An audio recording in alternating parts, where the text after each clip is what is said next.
also, what would what would you like to say to the people that I'm inviting that may be a little hesitant? And would you also like to hear me be able to interview the digital asset investor, Kevin Cage, Jungle Inc., Moon Lambo? Would you like them to be able to come in and not just give us the news, but give us be able to see a peek into a little bit more about them as a person instead of just their news that they're giving us every day?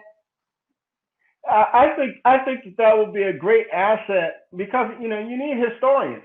You need historians, and what you're doing is like Status is doing with the the screen with the XRP list Poster. yeah. What he's doing with the poster, I think that you putting names to this poster or interviews to this poster brings about that whole reality of that personal situation, because this is all in the historical record now. This is something that's in the historical record. This is something huge that you have done. Because like we don't have. You really have to dig deep to get the stories from the Great Depression and the boom that came after the Great Depression, and the stories of how those people made their millions. This is ground shaking. This is ground shaking. Stuff. I would like. I think that it would be great to get all of those influencers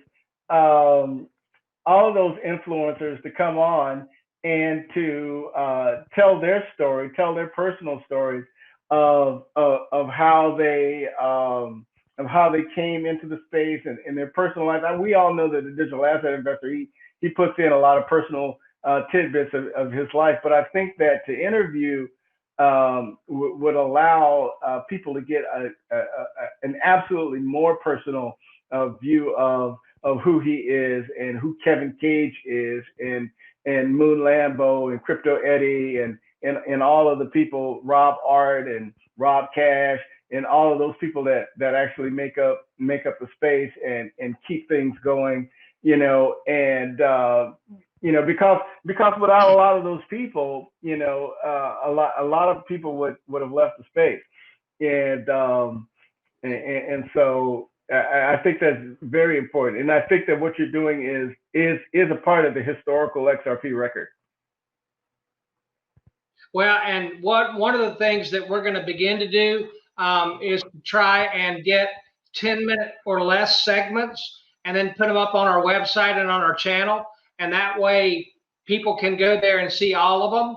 And just think about it, Muhammad, 10 years from now, the video that you and I are making, if somebody asks you, how did you end up, being a multimillionaire, and you can pull your video out and show them, well, here's a snapshot of where my video snapshot of where I was when all of this stuff was unfolding. And we all saw it. Me and all these other cool people in this XRP army, we all saw it before anybody else did. And I will also say that in particular, the digital asset investor, my family, my mother's side of my family is from South Georgia. And I don't know exactly where in South Georgia he's from, but I know that he's got to know where Macon County is and where Montezuma, Georgia is. And that's, where I of all of the influencers that I've listened and talked to so far, and all the ones that I hope to, I really do feel like that the digital asset investor and I we've got more in common than any of the other people. And I think we're going to get along great when I can finally get the chance to talk to him. So I'm hoping that, and one thing that he needs to understand, Muhammad, is I ain't got any quit in me. I am going to keep asking and And as long as I don't die, I'm going to keep asking. And come and have a friendly conversation with me, DAI. I think we're going to have a lot in common. And my sister and her family lives in Bogart, which is right outside of Athens. So, and I'm in North Carolina. We're, close to each other. So having said that, if you had a parting message that you had to say to anybody in our XRP army and excuse me, anybody else in the world, Muhammad, what would that be? Your parting message. Oh, well, I would say don't sell. Do not sell your XRP. Do not sell your XRP at $5. Don't sell it at $10. Don't sell it at $100. Don't sell it at $1,000, because if XRP is going to be what it is going to be, you will be able to leverage and loan out and mortgage your XRP for many, many, many years to come. You don't ever have to sell it. I would not. Don't put selling in your exit strategy. Put, I'm going to take out a loan on this. And don't take out a loan for more than 10%. I'm going to mortgage this. I'm going to lend this. I'm going to do whatever it is you need to do with it, but don't sell it, because you're never going to be able to get back in where you are. Now, everybody's circumstances are different, but I would not be looking to sell any XRP anytime until anytime in the near foreseeable future, within the next 10 to 12 years. I wouldn't be looking to do any of that. So, and don't, be like, oh, I made a few dollars. Like the one of the most saddest videos that we saw was the guy who had 2 million XRP and he sold it. And it's like, it was such a shame. For pizza.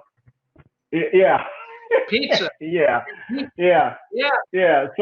So here, Muhammad, here in North Carolina, we got us a big old grocery store chain, and this old boy sold like his $100 worth of Food Line stock when it was a small company for a lawnmower, right? I mean, if he'd have held on to that stock, it'd have been millions, but he got him a lawnmower. So hold on to at least part of that XRP till it gets to be all it's going to be, and you're going to be a whole lot happier than if you get you a lawnmower. Exactly. Yeah. That would be my message. That it's not worth it. It's not worth it to let it go, because you won't be able to get it back. I agree. All right. Well, again, thank you, Muhammad, for coming, and I hope you'll accept my pre-invitation to come back at some point, and we'll catch up again down the road. And God bless and take care. And again, thank you, my friend. You are so welcome. So welcome.